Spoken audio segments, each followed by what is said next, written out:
Bonjour à tous et bienvenue dans votre magazine hebdomadaire de l'économie africaine Business Africa. Je suis Armelga. À suivre cette semaine, opportunités économiques en Afrique, les secteurs de l'agriculture et de l'investissement dans les jeunes restent confrontés au manque de financement. Le chômage, toujours aussi endémique en Afrique, plus de 8 millions de jeunes actuellement sans emploi, selon la Banque mondiale. Et puis, la dette publique kenyane aujourd'hui estimée à plus de 42 milliards d'euros inquiète le Fonds monétaire international. Une année après le sommet UE, Union africaine d'Abidjan, les perspectives économiques dans le secteur de l'agriculture et de l'investissement dans les jeunes restent des priorités, tout comme l'accès au financement. D'où l'importance de réduire la fragmentation des offres de financement, qui est l'une des conclusions issues de l'UE Africa Business Summit, qui vient de se dérouler à Marrakech, au Maroc. Un reportage de nos envoyés spéciaux sur place. Les bailleurs de fonds auraient donc besoin de coordonner leurs activités pour éviter la dispersion des investissements et mieux accompagner les projets. Le gap de financement du développement pour l'Afrique est estimé à 6 à 700 milliards de dollars par an. Personne ne peut répondre à ce gap-là tout seul. Il est important que les organismes de financement, et notamment les banques multilatérales de développement et bilatérales, s'associent pour répondre à ce financement important et colossal pour l'Afrique. Le plan d'investissement extérieur de l'UE entend contribuer à hauteur de 4,1 milliards d'euros, mais en attendant des ressources plus substantielles, l'UE devrait se positionner sur les infrastructures sociales selon le DG de la BMCE. C'est vrai que c'est peu, mais j'ai gardé aussi à l'esprit que ces 4 milliards sont censés, par un effet de levier, générer 44 milliards d'investissements, mais c'est très peu. Mais en même temps, si l'Europe, du fait d'un passé précédent, de cette mission qu'elle considère être la sienne, il me semble qu'il doit y avoir un positionnement stratégique où elle pourrait considérer peut-être les infrastructures humaines, l'investissement dans les talents, dans la formation, précisément ne serait-ce que pour éviter ces phénomènes migratoires. Seuls les projets innovants dans les secteurs de l'agriculture et des TIC, entre autres, sont susceptibles de bénéficier de ce financement de l'UE, qui dit désormais vouloir encourager une croissance économique inclusive et durable sur le continent. Sous-emploi et chômage, l'Afrique compte chaque année environ 12 millions de jeunes qui entrent sur le marché du travail, selon les chiffres 2017 communiqués par la Banque mondiale. Un marché en crise quand on sait que plus de 8 millions d'entre eux sont sans promesse d'emploi et que seulement 3,1 millions d'emplois sont créés tous les ans. Les détails sont signés Serge Patrick Mankou et Michael Dibi. Il est peut-être plus facile de trouver une aiguille dans une botte de foin que de dénicher un emploi pour des jeunes sur le continent. Des jeunes Africains font face en effet à un chômage quasi endémique, alors même que de taux de croissance plutôt positifs sont vantés par des gouvernants. Selon des données publiées par la Banque mondiale en 2017, environ 10 à 20 millions de jeunes Africains entrent sur le marché du travail chaque année. Seulement 3,1 millions d'emplois sont créés dans la même période, laissant plus de 8 millions de demandeurs sans promesse d'emploi. Les statistiques publiées en 2016 par la Banque africaine de développement tiraient presque déjà la sonnette d'alarme. Sur près de 420 millions de jeunes en âge de travailler en Afrique, un tiers est au chômage, un autre tiers a un emploi vulnérable, alors qu'1 sur 6 seulement occupe un emploi décent. Une situation non moins préoccupante pour le continent. Alexander Chikwanda, un ex-ministre zambien des Finances, qualifiait déjà le chômage des jeunes en Afrique de bombe à retardement. Pour en parler, retrouvons depuis Washington aux États-Unis Daniel Nkoum, spécialiste du développement humain et membre de l'ONG Youth for Impact Africa. Bonjour et bienvenue dans Business Africa. Merci Armel, merci de me recevoir. Alors, nous venons de suivre ce reportage qui présente les chiffres sur le manque d'emploi en Afrique.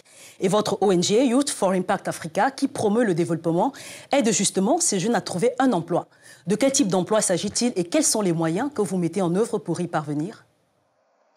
En réalité, Youth for Impact Africa a pour mission d'engager, d'inspirer, mais aussi d'équiper des jeunes avec des outils nécessaires leur permettant de dénicher des emplois, mais aussi de créer des emplois par eux-mêmes et des emplois décents. Ici, on appelle emploi décent un emploi qui respecte les droits fondamentaux de la personne humaine, mais aussi les droits des travailleurs en matière de protection sociale. Mais on s'est rendu compte qu'avec une stratégie de recherche d'emploi ciblée et disciplinée, le jeune parvient à obtenir un emploi plus rapidement. Et pourquoi s'atteler à développer les compétences digitales et comportementales des jeunes? Celles-ci sont des compétences qui sont support aux compétences techniques. Parce qu'en réalité, aujourd'hui, en Afrique et surtout en Afrique subsaharienne, les employeurs veulent de plus en plus des jeunes qui sont des leaders, qui sont entrepreneurs. Il est difficile de trouver un emploi, mais il est encore plus difficile de le garder. Donc, pour garder un emploi, il faut qu'un jeune soit opérationnel. Donc, il lui faut se doter de compétences digitales et comportementales. Alors, Daniel, actuellement, les jeunes de 6 pays du continent sont les bénéficiaires de 2 programmes, Work Ready et Be Entrepreneurial, que vous avez mis sur pied. Vous parlez notamment de venir en aide à 20 000 jeunes d'ici 2030. Comment réussir une telle stratégie? Nous comptons tout simplement réussir notre stratégie en appliquant fidèlement nos 2 programmes. Comme je l'ai dit, le programme Work Ready est un programme qui vise le renforcement des stratégies de recherche d'emploi, parce qu'on sait qu'un jeune en Afrique en moyenne, il lui prend 6 ans pour trouver un travail décent.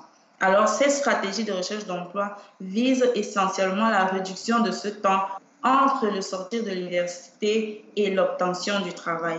Et le 3e volet qui est tout simplement la promotion de l'entrepreneuriat des jeunes. Et cette promotion se traduit par l'accompagnement et le coaching, mais aussi l'assistance technique et l'aide dans le financement des projets novateurs de ces jeunes. Près de 12 millions de jeunes Africains franchissent le pas du marché du travail chaque année pour seulement 3,1 millions d'emplois créés pour la même période, selon la Banque mondiale. À côté des initiatives comme la vôtre, ne faut-il pas penser à des programmes susceptibles d'engendrer des emplois de masse? Effectivement, Armel, je pense que l'Afrique pourrait bénéficier d'une telle pratique sous réserve que les agences institutionnelles soient mieux structurées et efficaces en vue d'une meilleure implémentation. Mais moi, je me pencherais un peu plus sur l'aspect du protectionnisme. C'est une politique qui vise à limiter l'entrée des produits étrangers afin de protéger les intérêts économiques d'une nation. Et dans ce cadre, l'Afrique va continuer à évoluer dans une sphère de déficit public et donc ne pourra pas redynamiser son marché, notamment le marché du travail. Il y a une nécessité aussi d'inclure le secteur informel. Le secteur informel aujourd'hui, dans beaucoup de pays, constitue plus de 50% du PNB. Il faut, je pense, redynamiser le marché en dotant les jeunes et les acteurs de ce marché des compétences nécessaires et des stratégies pour rehausser ce secteur informel. Merci à vous, Daniel Nkoum, d'avoir répondu aux questions d'Africa News. Je rappelle que vous êtes spécialiste du développement humain et membre de l'ONG Youth for Impact Africa, en ligne depuis Washington, aux États-Unis. Merci Armel et heureuse d'avoir été invitée. Tout le plaisir était le mien. Et j'espère que des initiatives telles que Youth for Impact seraient encouragées. Et aussi, il faudrait que les jeunes se rapprochent de ces sortes d'initiatives pour être au courant des opportunités et des offres que nous pouvons mettre à leur disposition. La dette publique du Kenya a atteint des records, passant de plus de 15 milliards d'euros en 2013 à plus de 42 milliards aujourd'hui. Une situation qui inquiète de plus en plus le FMI. Un sujet à suivre après la pause.